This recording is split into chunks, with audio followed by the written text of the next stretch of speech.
Hey everyone, welcome back to WebToTech YouTube channel, and in today's video, I'm going to show you how to delete Instagram account. So now without any further delay, let's start with the process. So first of all, launch Instagram application on your mobile device. Now once you're here, make sure that you are logged on to your profile. Now just at the bottom right corner, you can see your profile picture icon just right over here. Tap on it. Now you'll come across your Instagram profile. Now at the top right corner, you can see three lines icon. Just tap on that option. Now simply tap on the option of settings at the top.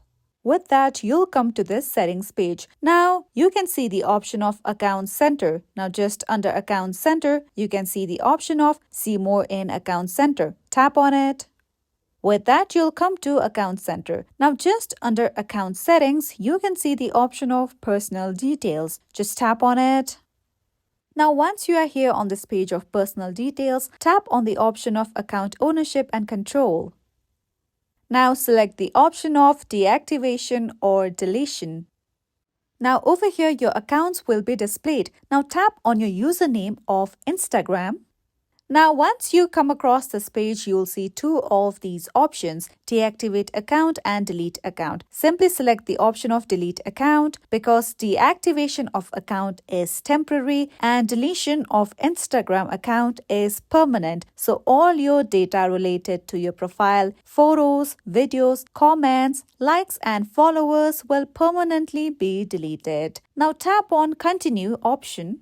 Now, once you come across this page, you'll see various options and the reasons for your deletion of Instagram account. You can choose any of these options. But for instance, I'm going to select on this option of something else and then tap on continue.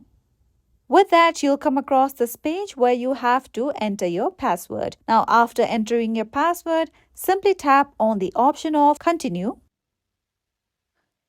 With that, you'll come across this page where you have to confirm your permanent account deletion. Also, you can see the information given just above delete account. You can also see a date mentioned which states that your account will be permanently deleted on this date. However, you can also cancel your account deletion if you log into your account before this date. Now simply tap on the option of delete account after reading all these information in detail. Now just wait for some time while your account is being processed for permanent deletion. So now your account is processed for permanent deletion. So this is it for today, and if you found this video helpful and informative, don't forget to subscribe our channel for more videos.